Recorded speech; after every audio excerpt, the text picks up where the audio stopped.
이제까지 우리가 신앙에 대해서 우리가 조직신학 그리고 교회사를 통해서 우리가 왜 조직신학이라는 신학이 비틀이 돼야 되는 걸 여러분들이 알았을 겁니다. 조직신학이 없이는 절대로다가 신학이 될 수가 없죠. 신앙함이 될 수가 없어요. 근데 이제 중요한 게 있죠. 신학을 우리가 제가 강조하는 것 중에 하나로죠. 신학을 지식으로다가 받아들이느냐. 분명히 지식이죠. 신학은 분명히 지식입니다. 지식.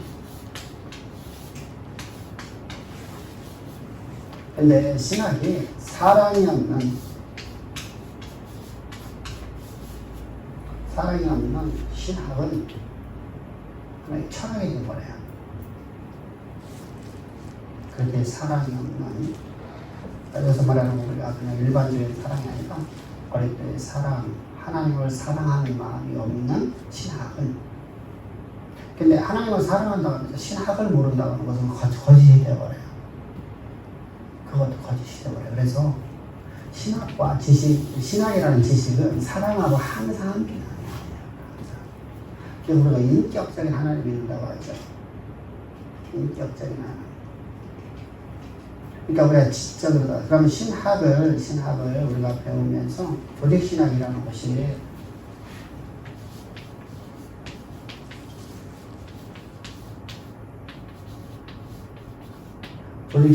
것이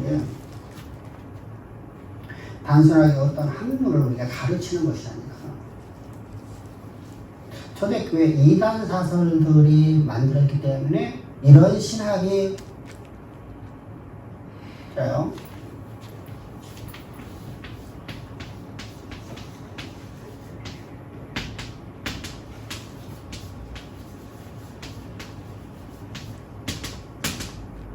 인간론이 잘못되어져서 구원론이 잘못 가버리니까 조직신학에서 이제 정통신학이라고 하는 겁니다. 정통신학.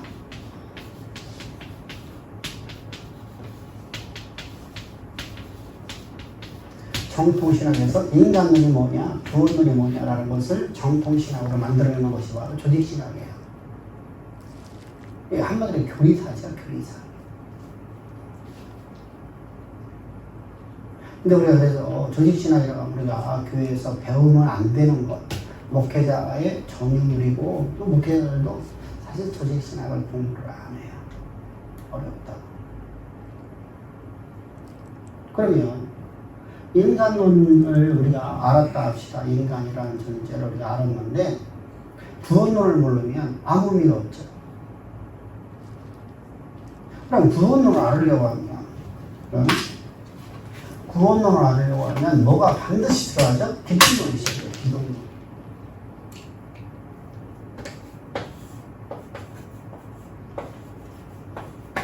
우리를 구원하신 분이 누구냐는 겁니다. 우리를 구원하신 분이 누구냐? 그분이 바로 하나님이시다. 그러니까 신론이죠. 신론이죠. 그러니까 이 인간론, 구원론, 기독론, 신론. 그러면 이 모든 것을 알려주시는 분이 누구냐? 성령이시다. 그래서 성령론을 따로 나누는 분도 있고요. 성령론을 구원론에다 집어넣는 분도 있고요. 합동 같은 경우에는 구원론에다가 성령론을 함께 집어넣고 구원론 1, 구원론 2 이렇게 가르쳐요. 그리고 다른 교단에서는 구원론하고 성령론을 따로따로 나누기도 해요. 근데 나누는 게 문제가 되는 거예요. 나누는 게. 이렇게 나눠졌습니다. 이렇게 나눠놓으니까 연결이 안 돼요. 연결. 우리가 어떤 말을 1, 2, 3, 4 다 좋아요. 그러면 성도들에게 있어서 우리가 이해는 시키기 쉽죠. 근데 1과 2가 연결이 안 되면 아무 의미가 없죠.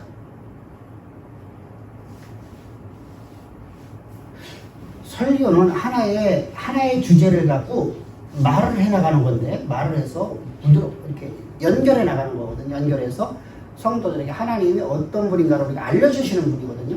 알려주는 것이 바로 우리가 어떻게 구원받았으며 그 하나님 우리를 어떻게 사랑하셨으며 그 사랑을 베푸신 분은 누구시냐, 그분이 얼마만큼 전능하시냐, 그 하나님께서 오늘 우리 삶 가운데 우리를 어떻게 인도하시느냐, 하나님의 경륜과 하나님의 섭리에 대해서 이야기를 하는 것이 바로 조직신학이에요. 근데 이것이 모르게 되면, 이걸 나누게 되면은 조직신학이 있는 문제가 돼요. 인간론은 죄인의 괴수예요. 자, 죄인의 괴수라고 말하지 않는 사람 있나요, 없나요? 오늘날? 나는 죄인 중에 죄인의 괴수입니다라고 뭐 고백하지 않는 사람 있나요? 다 한단 말입니다.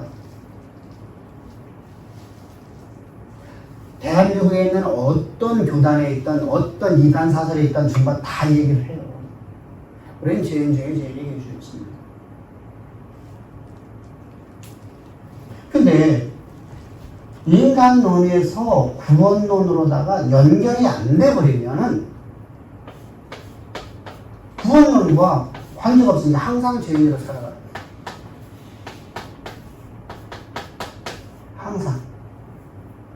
이렇게 살아가는 거예요.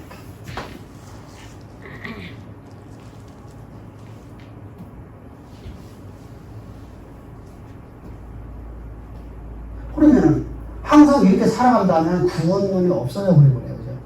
근데 구원론도 알아. 연결이 안 되는 거예요, 연결이.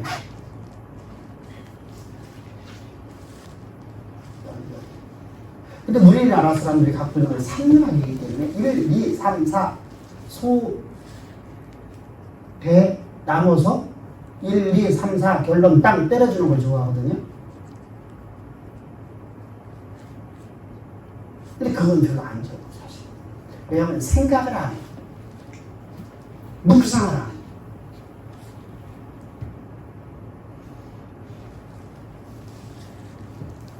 묵상을 안 한다니까. 그러니까 내가 내 마음에 묵상이 있어야 돼. 하나님의 오늘 설교를 내가 묵상을 하면서 아, 이 말씀을 왜 이렇게 하셨을까?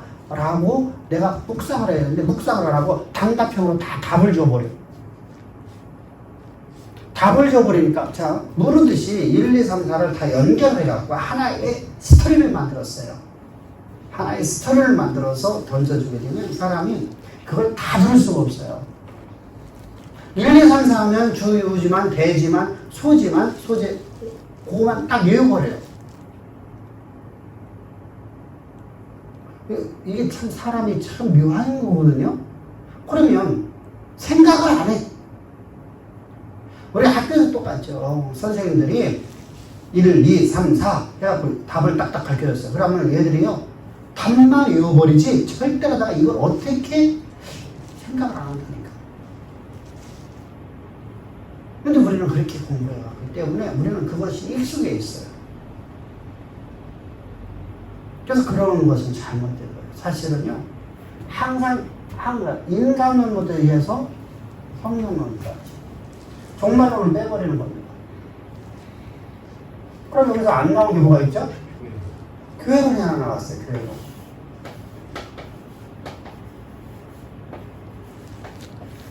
교회론은 기독론 안에 들어가야겠죠, 그죠? 그분이 우리를 신론이잖아요. 그리스도가 바로 우리니까. 교회는 그리스도의 생명가로 세워지는 것으로서, 그래서 하나님의 성령이 하나님의 성령은 교회에서 예배하는 자를 통해서 하나님 일하신다는 것이죠. 그럼 교회는 뭐 하는 것이죠? 이 내용을 이게 뭐예요? 십자가예요.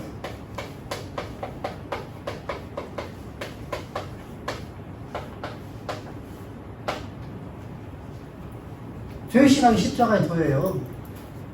다른 얘기 아니야. 자요, 바울이요. 항상 바울이 십자가도를 가장 잘 설명을 하고 있죠. 십자가의 도를 봅니다. 보세요. 우리는 어떤 존재이냐? 인간은 첫사람 아담을 해서 모든 사람이 죄 가운데 출생했고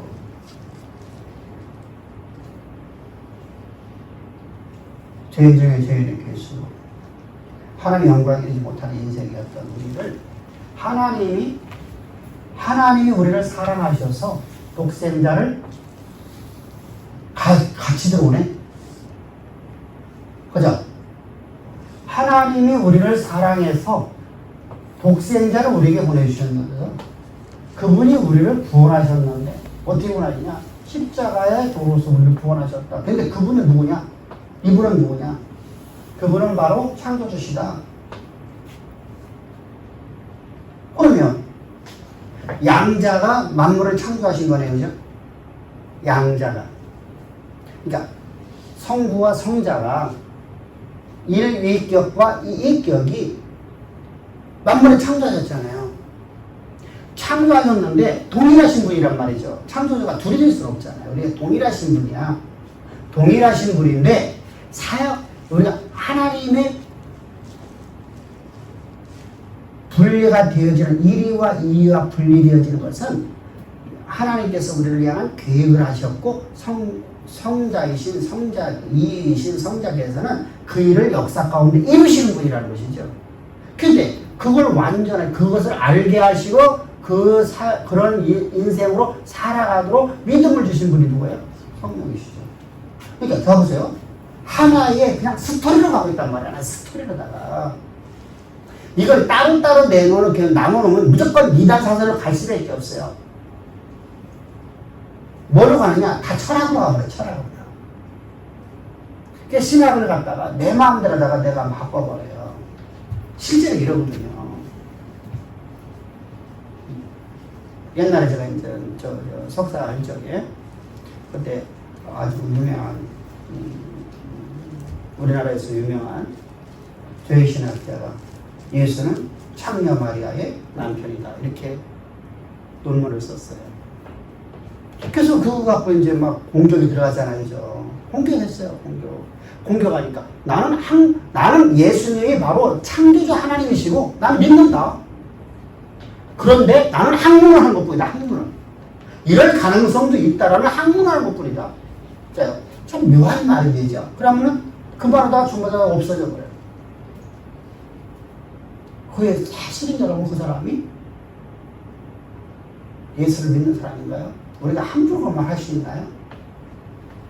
한가족에서 나의 아버지 되시는데 나의 아버지 되시는데 나의 아버지가 나의 신랑이 창녀 마리아의 남편이었다. 그런 말 하는 사람 없거든요. 그러니까 거짓 신앙적이에요. 이게 많아요. 사실은요. 논문들을 보면 오늘날도 여러분 계속 논문에 나오는 논문들을 보면요 진짜 말도 안 되는 이야기들 갖다 해놓고 그래놓고서 그 공격을 딱 당하는 순간에 뭐라고 하냐면 이렇게 말하죠. 나는 예수님이 바로 우리의 구원자시고 그분이 바로 창조주시고 그분이 오늘도 우리 삶 가운데 함께 하시나는 난 믿습니다. 그런데 학문적으로는 이렇게 주장할 수 있지 않습니까? 이렇게 말해버려요. 그건 아니거든요. 왜 그런 경우가 나타나죠? 바로 이것 때문에요. 저희 신학에 대해서 사실은요 하나님 연결시킬 줄을 몰라서 그래요. 하나님 연결시킬 줄. 그래서 조화 신학이라고 그러고 조직 신학을 하나로 연결해서 하나의 메시지로 만드는 걸 향해서 조화 신학이다. 조화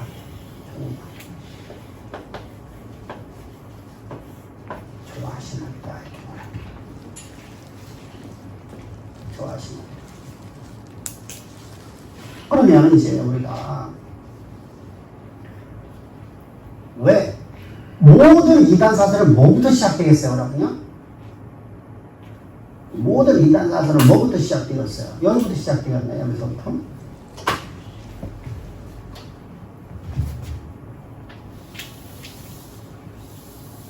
여기부터 시작되었잖아요, 그죠?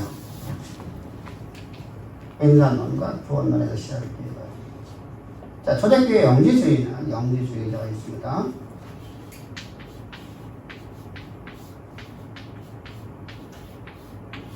영주주의에서 자요 구원론이 틀릴 수밖에 없는 것이 인간이 어떤 존재인가에 대해서 인간이 어떤 존재인가에 따라서 구원이 달라지죠. 자 보세요. 내가 완전히 선한 사람이야. 인간은 완전하게 천사와 같은 존재야. 그러면 죄인 중에 죄인의 괴수가 아니면 구원받을 필요가 없잖아요. 구원은 죄에서 구원이니까. 죄가 없는 상태라고 하면 내가 구원받을 필요가 없잖아요. 내가 스스로 구원의 길을 갈 수 있잖아요. 봐보세요. 인간론이 잘못되어지면 구원론이 그냥 깨져버려요. 근데 영지주의에서 초대교회 영지주의에서 지금 달려 있어요. 이게 영지주의가요. 영지주의에서 인간론은 어떤 존재냐는 것입니다. 인간.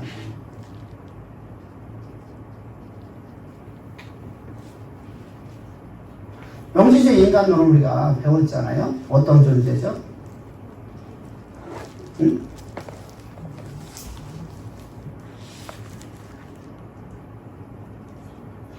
자, 영은 선하고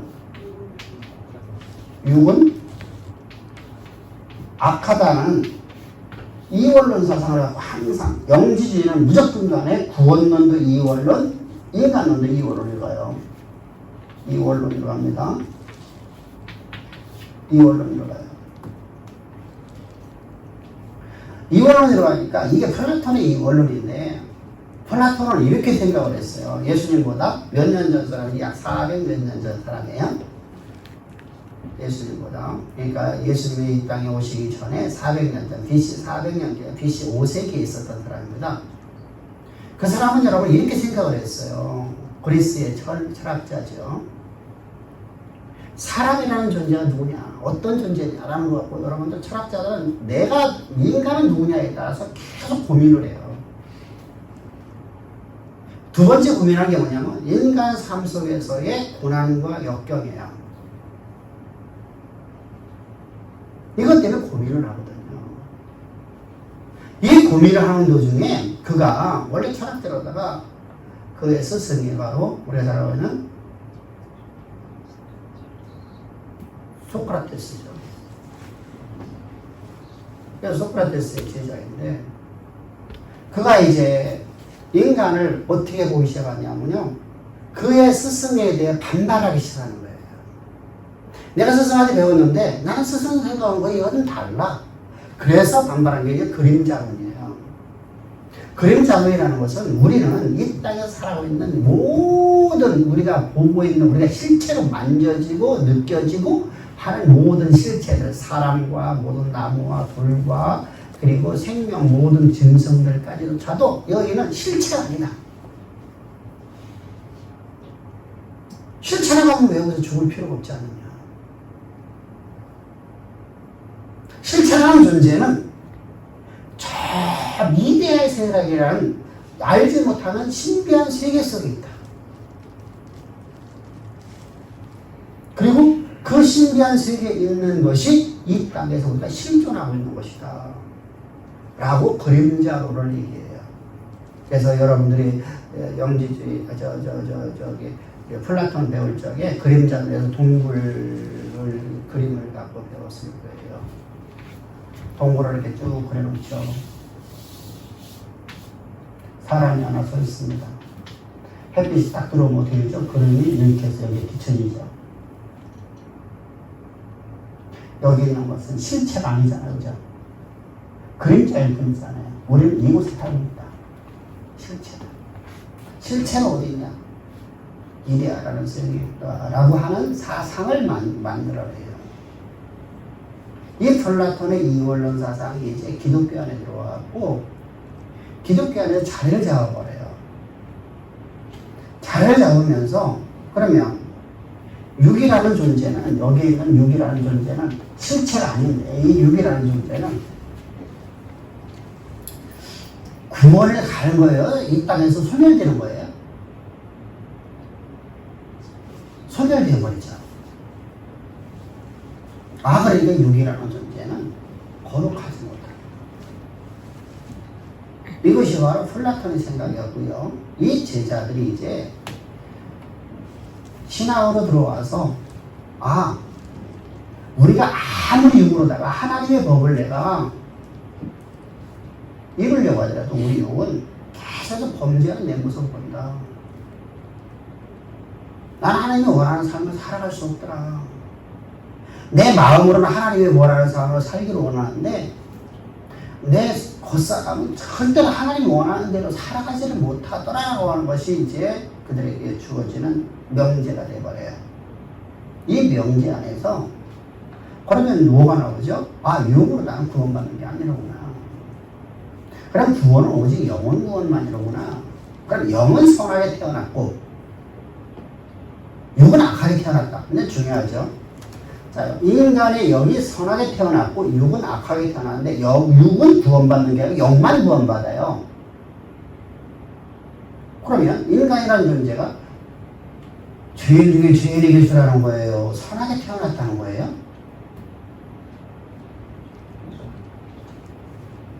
선하게 태어난 거예요.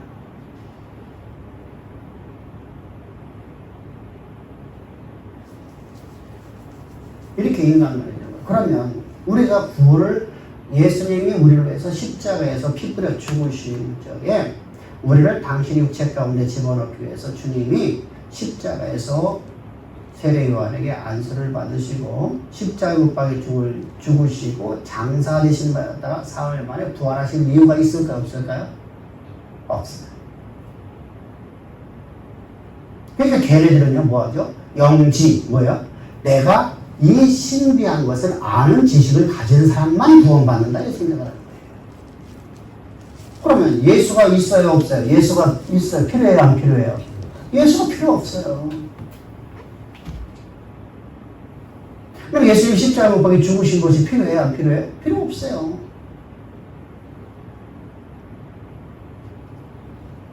그럼 내가 이 땅에 살아가는 데서 나는 완전한 존재가 돼요? 완전하지 못한 존재가 돼요? 완전한 자가 돼요. 왜? 내가 육이라는 건 죄가 되지 않으니까. 그것은 어차피 영혼 구원만 구원이니까 육은 어차피 소멸되는 거니까 육은 어떻게 살아더라도 우리는 구원받는다 라고 하는 것이 저도 영재, 영적 지식. 근데 여러분 이것이 교회 가운데 지금 자영했다는 말이죠. 이것이 바로 구원파예요. 그런데 그걸 구원파만 갖고 있는 게 아니라 오늘날 많은 사람들이 나는 신령하다고 생각하는 사람들이 여기에 다 빠져있어요. 우리는 하나도 신령한 게 없거든요. 내가 신령하면 나는 어떻게 되죠? 내가 신령하면 내가 스스로 하나님 되어버리거든요. 그래서 내가 무언가에 대해서 하나님을 아는 것이 지식으로만 나와버리고 하나님을 사랑하는 것으로 가지 아니하면 이렇게 빠져버리게 돼 있어요. 사실 교회 안에 여러분들 영지주의 사상은 완전히 뿌리가 박혀서요. 지금 어떻게 수도 없이 많이 여러분들 표현되고 있어요. 이것이 바로 영지주의 인간론이에요. 왜 영지주의 인간론은 예수 그리스도의 십자가의 희생은 아무 의미가 없는 거예요. 그럼 예수님께서 하늘 영광 다보러 이 땅에 죄인의 육신의 모양 오신 것은 헛된 죽음이 되는 거예요. 그럼 예수를 부인하는 자는 반드시 예수를 부인하는 자는 예수 십자가의 복음을 십자가의 도를 예수의 십자가의 피를 부정하는 자의 당연히 받을 형벌은 얼마나 더 중하겠느냐라는 말씀을 항상 기억을 해야 돼요. 어디에 있죠? 그 말씀은요? 히브리서 몇 장? 히브리 몇 장? 성경 찾지 마요. 지금 성경 찾아 언제 히브리서 1장부터 시작해서 히브리 몇 장? 몇 절? 조금 더 써봐. 좀 더 써봐.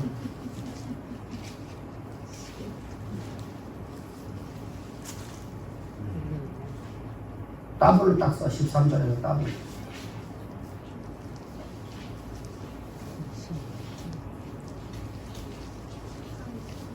응? 14, 29. 무슨 뭐라고? 32절에 있습니다. 26절부터 이 진리를 아는 지식을 받은 후 26절부터 29절까지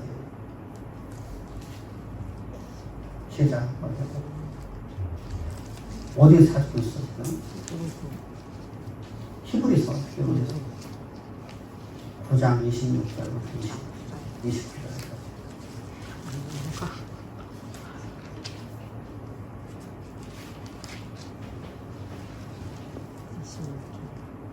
시작. 우리가 진리를 아는 지식을 받은 후 인지 죄를 범한즉 다시 속죄하는 질서가 없고 오직 무서운 마음으로 심판을 기다리는 것과 대적하는 자를 소멸할 맹렬한 분만 있으리라. 모세의 법을 폐하는 자도 두세 증인을 인하여 불쌍히 여김을 받지 못하고 죽었거든. 하물며 하나님 아들을 밟고 자기를 거룩하게 한 언약의 피를 부정한 것으로 여기고 공의의 성령을 못되게 하는 자의 당연히 받을 형벌이 얼마나 깊어. 예수의 십자가의 복음을, 십자가의 도를, 십자가의 피를 부정하게 여기는 자는 절대 구원이 없어요. 절대 구원이 없어요. 예수의 십자가는 우리를 구원하는 유일한 비결이에요.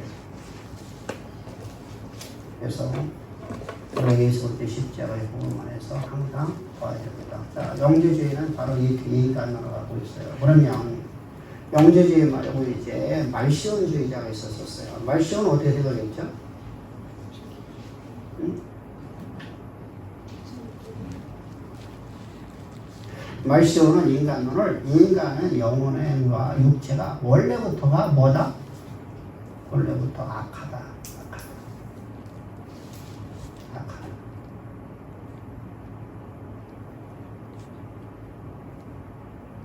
자, 말시온주의자는 자기도 악해요. 인간론만 보는 겁니다. 지금요. 세 번째로다가 터툴리안을 어떻게 봤어요? 여러분들이 터툴리안이라는 사람은 삼위일체론을 갖다가 맨 처음에 얘기한 사람이었어요. 그죠? 그 당시에 여러분들 우리가 중요해요. 1세기 이전에 1세기에 기독교의 신학의 문제에서는 여러분들 구원론 갖고 싸우질 않았어.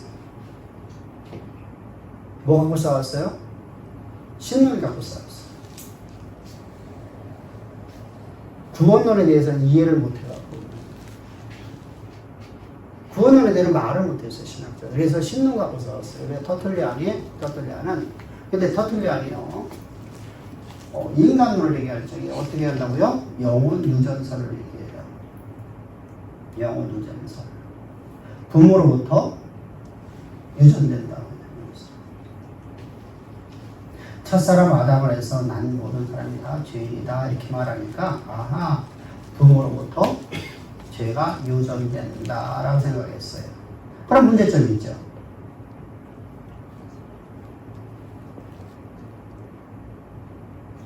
죄 유전을 갖다 끊으려면 어떻게 해야 돼요? 인간론에서 보세요. 인간론이 이제 잘못됐잖아요 지금요. 자, 분명하게 인간은 모든 사람이 다 죄인이에요. 그런데 그 부모로부터 유전되었어. 그러면 부모로부터 유전된 걸 끊을 수 있는 방법은 뭐밖에 없어요?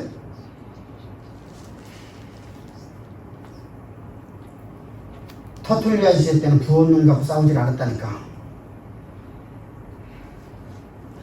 신론가 싸웠어요. 그러면 어떻게 해야 돼요?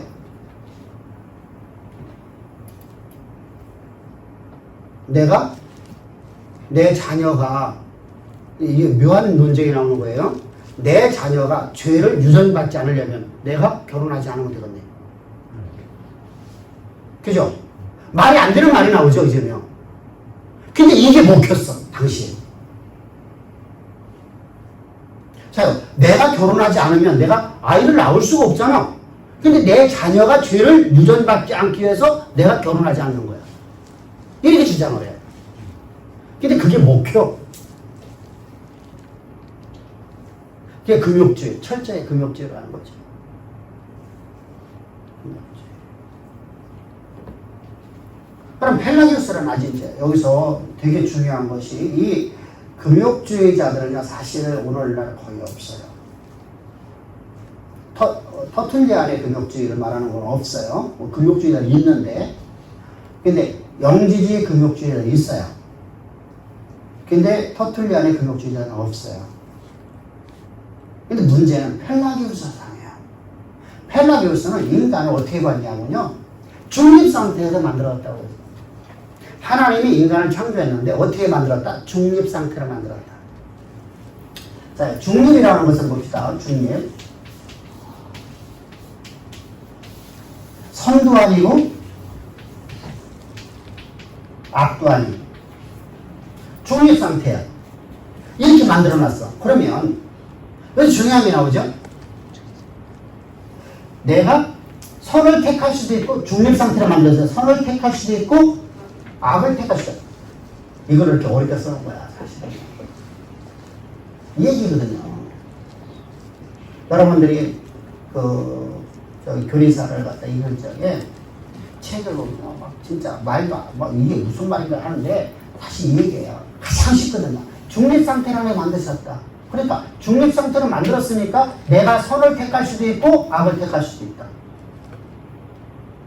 근데 아담은 뭘 택했어요? 악을 택했어요. 그럼 나는 뭐 하면 돼요? 내가 선을 택하면 되죠. 그러면 여기 중요한 게 뭐가 없어요? 중립 상태에 있는 내가 왜 이단이라고 하는 거냐고요.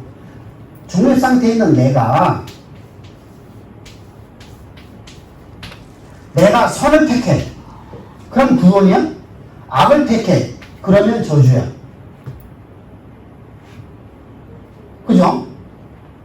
근데 내 정욕대로다가 내가 선을 택하든 내가 악을 택한단 말이야. 그러면 누가 없는 구원이 이루어진다고 생각을 하는 거예요? 십자가가 없는 구원이. 그렇죠. 예수님은 십자가가 없는 구원이라고 생각하는 거죠.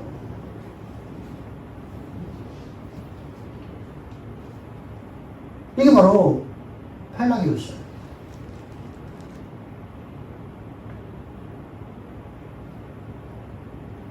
이것이 바로 펠라기우스의 뭐라고요?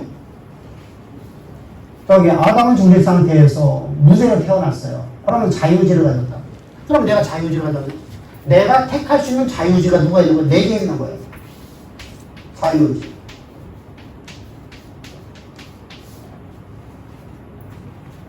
자유의지. 내가 택할 수 있다. 이렇게 나오는 거예요. 이것이 훗날 알미니우스 신학이 되는 거예요. 이게 웨슬러 신학이 되어지는 거예요.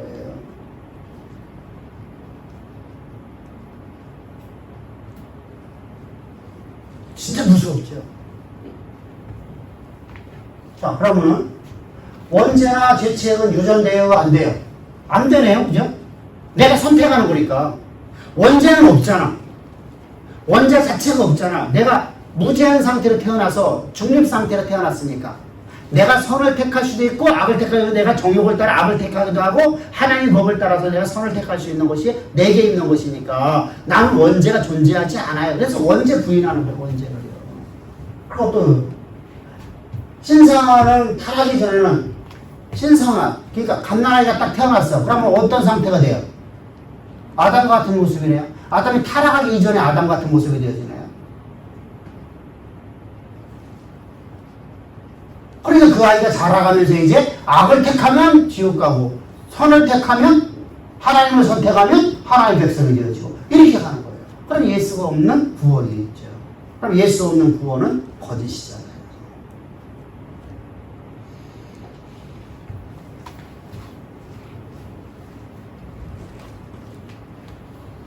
똑같은 얘기예요. 그래서 인간이 선으로 돌아오는 것은 자유의지의 산물이고 그리스도는 모범일 뿐이다. 그러니까 뭐예요? 그리스도는 근데 그리스도로 갖다가 말하지 않으면 이단으로 물리니까 뭐라죠? 그리스도는 뭐라고요? 우리 삶의 모범일 뿐이다. 모범. 다시 말하면 왜 우리 학교에서 선생님들이 야 너 죄 좀 본받아 하잖아 이제. 부모님들이 왜 그러잖아. 자녀가 몇 명이면 너 좀 네 형 좀 본받아. 그 모범이죠, 모범. 그러니까 내가 본받아야 될 삶의 모범이야. 우리는 구원하는 존재가 아니라 내 삶 속에서 내가 본받아야 될 모범일 뿐인 분이 바로 예수라고 펠라기오스는 주장을 해요. 이게 펠라기오스의 인간론이에요. 인간론이 잘못되니까 구원은 갈 수가 없어요.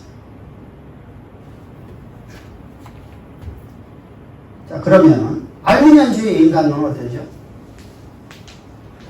알미니안주의는요, 펠라기우스 사상에 나와요.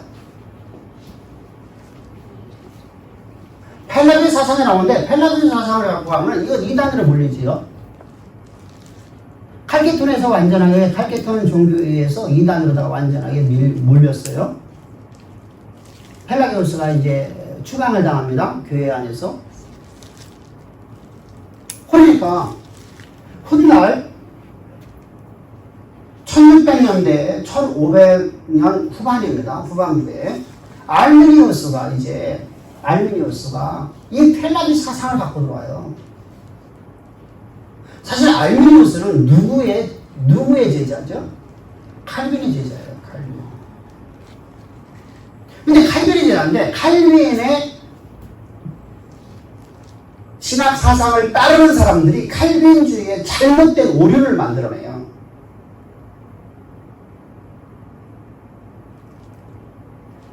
어떤 오류를 만들었냐면 우리는 한 번 받은 구원은 영원한 구원이다라는 말이 들어갔어요. 그러니까 나 한 번 받은 구원은 영원한 구원이니까 누구와 같이 되어버렸죠?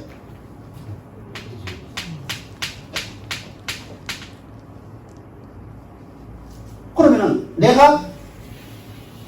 나는 어차피 구원받았어. 내가 이렇게 살아도 저렇게 살아도. 그러면 무율법으로 살까요? 내 마음대로 살아갈까요? 아니면 율법을 지키며 살아갈까요?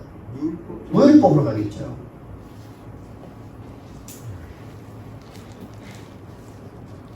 그 시대 속에서 지금 알미니우스가 신학대학교 교수였었어요. 고민이 되죠. 칼빈주의를 가르치면은 이게 바르게 신앙으로 가야 되는데 바른 신앙으로 가지 않죠. 그래서 성도들에게 바른 길을 가르쳐주려고 무리하게 가기 시작해요. 무리하게 가르치기 시작하는 것이 바로 알미니안주의를 만들어요. 그래서 펠라기우스라는 거예요. 인간은 여기하고 좀 달라요. 그래서요. 여기는 중립을 태어났어요. 무죄한 상태에다가. 중립인데 무죄예요. 무죄. 죄가 없는 상태로 태어났는데 중립적인 상태야. 그래서 여기서 내가 선을 택하든 내가 악을 택하는 것이 바로 펠라기우스 사상이에요. 근데 알미니우스는 이렇게 말할 수가 없으니까 왜? 인간은 죄 가운데 출생한 거라. 그는 성경을 통해서 알고 있잖아요. 죄 가운데 출생한 것을 알고 있으니까 어떻게 나가냐면 이렇게 나가는 거예요. 우리 인간은 모든 사람이 다 죄 가운데 출생했다. 첫사람 아담 안에서 모든 사람이 다 죄로 눈을 출생했다. 그래서 우리 모든 사람은 다 죄인이다. 그런데 문제가 있다. 모든 사람이 다 죄인이지만 하나님을 알 만한 것이 모든 사람이 다 있다.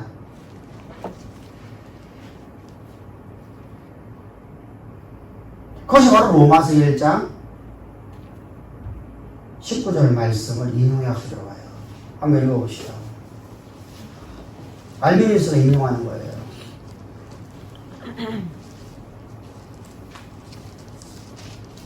이는 하나님을 알 만한 것이 그들 속에 보임이라 하나님께서 이를 그들에게 보이셨느니라. 자요.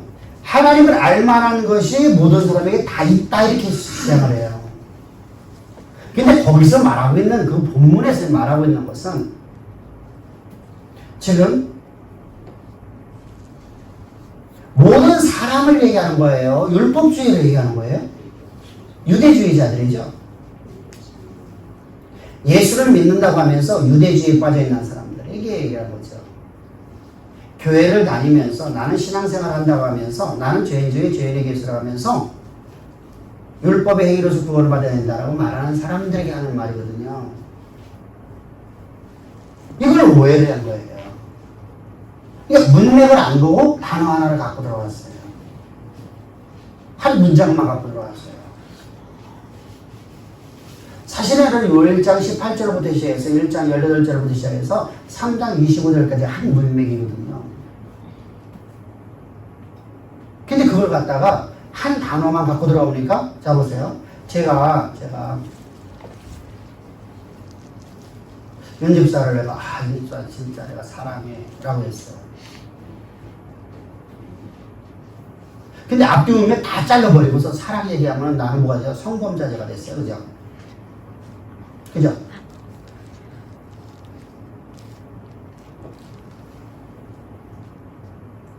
내가 시편 읽고, 야, 내가 주님이 너를 통해서 이렇게 사랑하시고, 너를 이렇게 사랑하고, 나도 너를 사랑하고, 이렇게 했어요. 그랬더니 나보고 호모라 그래. 어? 나보고 호모라 그래? 게이라고 한단 말이야, 게이. 여러분, 이처럼요, 단어를 갖고 나오면 무조건 여러분 오해야 되는 거예요. 한 문장 갖고 와도 안 돼요. 이거 있잖아요. 앞뒤 모든 말을 우리가 이해를 해야 되죠. 앞뒤 전체 내용을. 그리고 그 말이 어떤 의미를 갖고 있는가를 우리가 판단해야 되거든요. 근데 어리석은 사람들, 그래서 말싸움각 하는 사람, 말싸움하는 사람들 보면 전부 다 어리석은 사람들이죠. 그러니까 모든 사람이 하나님을 알만한 것이 있다라고 하는 말은 기독교 안에 있는 율법주의자들에 대한 이야기예요. 율법의 의로 구원받는다고 하는 자들에 대해서 지금 바울을 통해서 하나님 말씀하고 있는 내용이고요. 그걸 잘못해서 갖고 들어와 버리니까 이제 알미니우스하고 펠라기우스하고 혼합이 돼버려요. 딱 혼합돼버리거든요. 그죠? 모든 사람은 죄인이지만 완전하게 타락된 건 아니었구나. 그러면 완전하게 타락된 것이 아니면 어떤 문제예요? 하나님을 알만한 지식을 다 갖고 있구나. 그럼 하나님을 알만한 것이 있으면 누가 하나님을 선택해야 되냐면 하나님이 나를 선택해야 돼? 내가 하나님을 선택해야 돼요? 자요. 내가 하나님을 알만한 것이 아무것도 없어. 그러면 내가 하나님을 선택할 수 있어요? 없어요? 없죠. 그럼 하나님이 나를 무조건 이렇게 선택해 주는 거예요.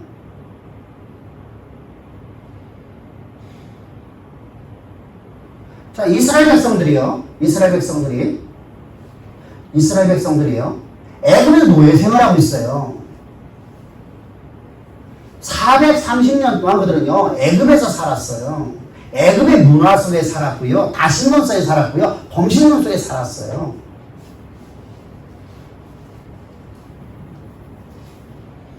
애굽의 문화에 완전히 젖어 있어요. 75명이 들어가갖고 그곳에서 300만이 됐어요. 말이요 430년이죠. 우리가 2조 초기 여러분 뭐 2조 때라고 보면 되죠. 2조 이 성계가. 그러면요 그때 신앙이 지금 신앙하고 같을까요? 안 같을까요? 다를 수 있죠. 저들은 하나님을 아무것도 몰라요. 아무것도 몰라. 그런데 하나님이 그들을 갖다가 택해 주셨어요. 무조건적으로. 저들의 구원받을 만한 조건이 하나님이 있냐고요. 노예잖아. 세상에서 가장 작은 자잖아. 여러분 내가 신이라고 한다고 보자. 우리가 각자 신이라고 생각합시다. 내가 신이라고 생각합시다. 나는 여러분들 여기에 이순신 같은 사람이 있고 여기에 노예가 있어요. 누구 택할 거예요? 당연하죠. 여러분 생각해 보세요. 노예를 택하고 나는 너희 하나님이라고 하니까 바로가 곧바로 하는 말이 있죠. 내가 노예 하나님을 어찌하겠노? 세상이 그렇게 말하잖아. 야 노예 하나님은 무슨 하나님이냐? 그런 저급한 신도 있더냐? 조롱거리잖아요. 여러분들 내가 택할 수 있는 뭐 권한이 있는데 내가 왜 여러분 노예를 택하겠어? 그게 무슨 말이죠? 하나의 무조건적인 선택이었다. 조건도 없이 하나님께 선택한 거예요. 왜 그렇게 선택했어요? 선택한 이유가 뭐예요?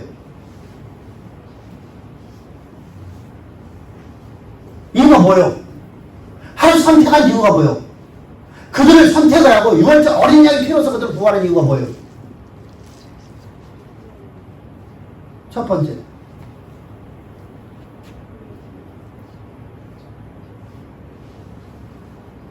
하나님의 은혜를 절대 잊지 말라. 네 일생 여정 끝나는 날까지. 두 번째, 내가 너를 가장 존귀한 자 만들어서 가장 낮은 자를 들어서 가장 존귀케 만드시는 나 여호와임을 모든 열방 가운데 보여주고 세상에 지혜 있다는 자를 부끄럽게 만들고 세상에 가졌다는 자들을 내가 부끄럽게 만들리라. 할렐루야. 그럼 그게 내 약속이 되어야 되죠. 우리 그거 다 알고 있잖아요. 근데 그 지식으로 갖고 있나요? 약속이 갖고 있나요? 약속을 막 쓰면 여러분들 내가 어떤 형방이 있더라도 여러분 난 오늘 약속의 말씀은 반드시 된다는 것을 확정을 짓고 있죠. 내 마음 확정으로 확정을 되었나.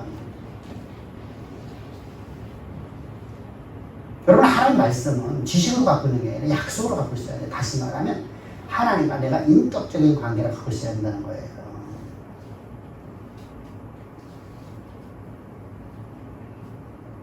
인격적인 관계는 아버지와 나와의 관계가 아버지와 아들의 관계예요. 신랑과 신부의 관계예요.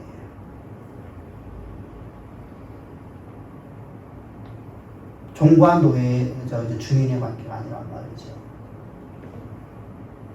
그럼 여러분들 신랑이 모든 걸 갖고 있으면 신부는 그걸 다 드릴 수 있어요? 없어요? 그죠? 그러니 그분은 다 갖고 계신 분이잖아요. 약속으로 갖고 있으라는 얘기는 바로 그 얘기입니다. 그러면 그 약속은 반드시 이루시잖아요. 1.1억도 절대로 땅에 떨어지지 않죠. 그러니까 내가 오늘 환경 바라보지 말고 오늘 내가 비록 이렇게 지금 초라하고 내가 덜썩 주저앉아서 모든 걸 포기할 수밖에 없는 상황이라 할지라도 하나님은 이곳에 나를 건져내셔서 하나님이 나를 향한 모든 계획하심을 이루시리라. 아멘. 그게 우리 믿음이 된단 말입니다. 그러면 하나님이 인도하셔요. 그럼 반드시 이루셔요. 어떤 것도 이루십니다. 왜 그분은 불가능한 영역이 전혀 없는 전능하신 하나님이잖아요. 사라의 쭈그러진 태, 100세가 된 여인다가 자기 몸이 완전히 죽어서 경수가 끝났고 이미 여자로서 구제이 끝났는데 아기 부가 완전히 쭈그러졌는데 그 온전한 태를 만드셔서 아이를 넣어주시고 아이를 낳게 하신 하나님 바로 전능의 하나님. 난 아브라함에게는 전능의 하나님 나타났으나 라는 뜻입니다. 우리 그분을 믿는 거예요. 그분이 바로 나의 예수님이세요. 근데 이제 더 중요한 게 있죠. 자, 일단 거기서 중요한 건 좀 이따 우리 가고요. 그러면 봅시다. 이제 내 안에 하나님을 알만한 그 빛이 있으니까 내가 하나님을 찾아가는 거예요. 그래서 감리교, 성결교 이쪽에서는 그게 이제 알미안주의 사상이거든요. 거기서는요, 인간은 죄인이지만 하나님을 알만한 것이 갖고 있는 부분적 타락이다 생각을 하는 거예요. 부분적 타락이다. 그러면 하나님이 나를 일방적으로 나를 택해 주시는 거예요. 내가 하나님을 선택해야 하는 거예요. 내가 하나님을 선택해야 하는 거예요. 그럼 내가 하나님을 선택한다면 예수의 십자가 필요할까? 예수님이 십자가 못 박혀 죽으심이 필요할까요? 필요 없을까요? 필요 없네요. 이게 바로 알미니안주의예요.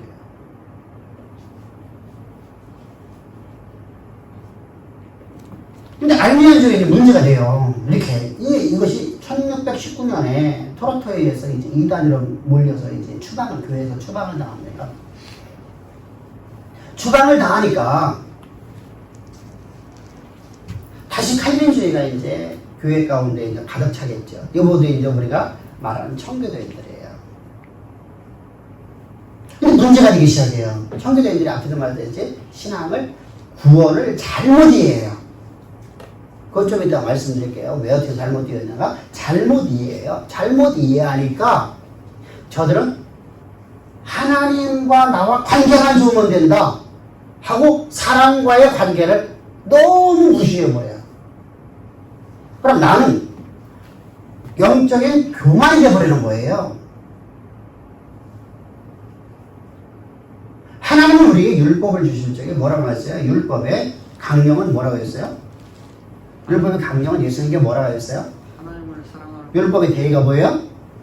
율법의 대의, 강령이 하나님을 사랑하는 것과 내 이웃을 사랑하는 거예요. 자, 사랑이라는 단어는 우리가 지난주에도 말씀 나눴는데 사랑이라는 건 단순하게 내가 당신을 사랑하는 게 사랑이 아니란 말이에요. 사랑이란 인격적인 관계예요. 남자와 여자는 인격적인 관계라다가 사랑이 될까요? 안 될까요?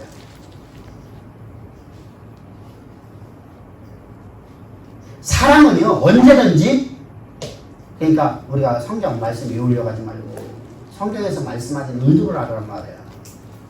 사랑은 뭐예요? 진짜 사랑은요 상대방이 어떤 말을 하든 그 말을 절대 신뢰하는 게 사랑이에요.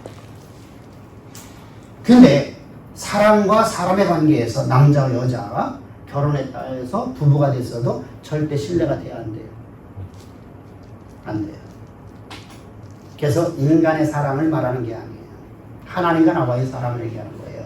그 사랑을 갖고 너는 이웃을 사랑하라는 거예요.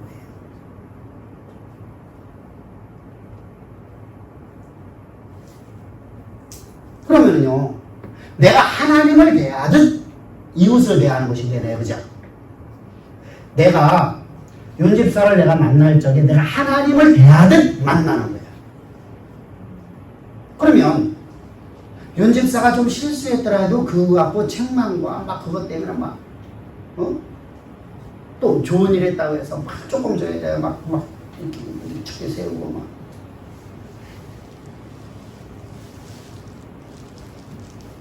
그게 아니지, 그죠? 인격적인 관계로다가 대해주는 거예요. 인격적인 관계는요 서로 간에 서로의 말을 신뢰해 주는 거예요. 그러면요 신뢰해 주게 되면 자요 하나님이 말씀하신 말씀에 내가 순종을 해야 될까 안 해야 될까요? 순종해야 되죠. 그분을 내가 절대 신뢰하니까, 그분의 어떤 말을 내가 그대로다가 믿으니까, 그래서 행함이 나타나게 됐어요. 근데 칼빈주의자들은요 말로다가만 하나님 믿는 거예요. 이게 어떻게 되죠? 프로테스탄트 청교도인들이요 타락이 오는데 얼마만큼 타락이 오느냐, 아주 세상에서 볼 수 없을 만큼 악이 간영화되어 그래요. 이런 세계 속에서 이제 그러면 하나님하고 나하고는 올바른 관계라고 말하면서 사람들과 관계가 너무 나빠지니까 이때 웨슬리라는 사람이 첫 번째 뭘 하죠? 시간을 지키죠. 그래서 웨슬리가 지나가는 시간은, 학교를 갈 적에 시간은 항상 그 시간이었답니다. 예를 들어서 9시 5분에 지나가면 항상 9시 5분에 걸려 지나가는 거예요. 한 번도 약속을 어기는 적이 없고요. 한 번도 시간을 어기는 적이 없어요. 이러면서 이제 그가 주장하는 겁니다. 인간은 절적으로 다 타락했다. 이제 칼빈주의에 반발해야 되니까, 칼빈주의에 반발해야 되니까. 인간은 전적으로 타락했다. 그런데 타락은 했지만 예수님께서 하늘 영광을 다 버리고 죄 있는 육신에 오셔서 우리 위해 십자가 못 박혀 죽으시는 적에 우리의 대속죄됨을과 속죄됨을 지셨다. 그리고 주님께서 죽으셨다가 사흘 만에 부활하시는데, 이 부활하실 적에 모든 사람들에게 하나님을 알 만한 지식이 다 들어갔다. 이거 뭐 선행은총이라고 해요.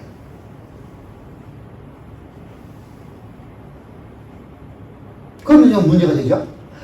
모든 사람에게 다 하나님을 알 만한 지식이 다 들어갔으면 내가 하나님 선택하는 것이 되네요. 그래서 오순절개 통해서는요, 오순절개 통해서는 순복일입니다. 어제도 여러분 장로교도 많아요. 오순절계. 그래서 어떻게 되죠? 예수의 십자가로 구원받는 게 아니라 뭐로 구원받죠? 내가 하나님을 택해서 구원받는 거예요. 그래서 여러분들이 예수를 믿으십시오라고 하는 거예요. 내가 예수를 믿는 것이 되는 거예요. 우리는 내가 예수 믿을 수 없어요. 하나님이 나를 택해 주시는 거예요. 계속 성령을 따라 살아가는 거예요. 자, 이제 문제가 되죠. 이렇게 되니까 오순절계 통해서 이제 문제가 되기 시작하죠. 이런 논리를 갖고서 가르치다 보니까 이제 많은 부딪힘이 되죠. 자요, 어떤 부딪힘이냐면요, 내가 구원을 받게 들었어. 내가 예수 믿었으니까. 주를 예수를 내가 시인했어. 근데 오늘도 내 삶 속에서 문제가 일어나. 하나님의 영광이 안 나타나. 한 영광이 나타나야 되는데 성령이 내 안에 있어야 되는데 성령이 내게 임하지가 않은 것 같아. 아무리 봐도 하나님이 나를 이끌어가는 게 아니야. 나는 내 삶을 보니까. 그래서 성령을 받는 방법을 제2의 구원이라고 해요. 제2의 축복. 제2의 축복, 제2의 구원. 기도 열심히 해서 방언받으면 구원받는다. 자요. 그래서 기도라는 도구를 갖고 들어와요. 그래서 방언을 받아야만 구원받는다. 그럼 방언 못 받은 사람은 구원받는다, 못 받는다? 못 받는다. 방언 못 받은 사람은 구원받는 게 아니다. 그 사람들은 그냥 구원을 받지만 부끄럽다. 그들이 진짜 막 하는 영에 의해서 막 지배받고 막 이렇게 하려면 방언을 받아야 된다. 이렇게 가르쳐요. 근데 그것은 성경하고 대립이 돼. 고린도전서 15장, 14장입니다.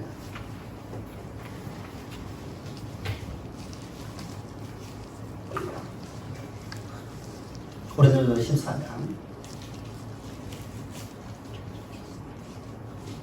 고린도전서 14장은 두 가지 이야기라고 했어요. 첫 번째, 예언과 방언에 대한 이야기. 예언은 뭐죠? 하나님 말씀을 대언해 주는 거예요. 그리고 방언을 얘기하는 거예요. 또 하나는 방언, 우리가 알아듣지 못하는 방언을 얘기하는 거예요. 근데 이 방언에 대해서 바울을 통해서 성경을 기록하시는데 이 성경이 여호와께서 일러 가라사대거든요. 여호와께 말씀하여 이르시되라는 단어입니다. 그러면 하나님의 말씀이에요. 하나님 말씀인데 이 하나님 말씀과 지금 오순절계 통해서 가르치고 있는 내용하고 같는가 보자고요. 기도하지 말란 말 아니에요? 기도는 쉬지 않고 해야 돼요. 기도는 여러분들 우리 일생 여정 끝나는 날까지 쉼이 없이 기도해야 돼요. 제가 항상 그러죠. 아마 전 세계에서 가장 기도 많이 하는 사람이라고. 근데 내가 기도했다고 하나님 내가 뭐 해주시는 분 아니에요. 하나님이 약속의 말씀을 내게 이루시는 분이에요. 할렐루야. 그게 우리 신앙입니다. 내가 여러분 억만 시간 기도했다고 내게 여러분 이것이 주어지거든요. 그 은혜가 되지 않아요. 은혜는 내 대가가 없이 하나님 주시는 거예요.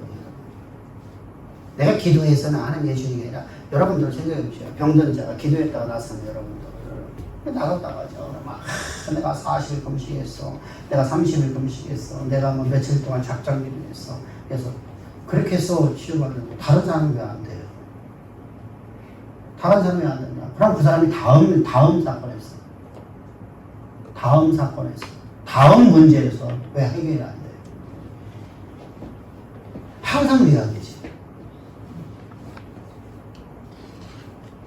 하나님의 은혜를 갖다가 내가 대가를 주고 내가 샀다고 생각을 하는 거예요. 그래서 여러분 기도를 받고 나를 드러내면 안 돼요. 우리는 철저하게 하나님의 나를 향한 놀라운 계획하심이 내 삶 가운데 이루어져 나가는 인생 삽시다. 할렐루야. 그것이 바로 성경이에요. 자, 봅시다.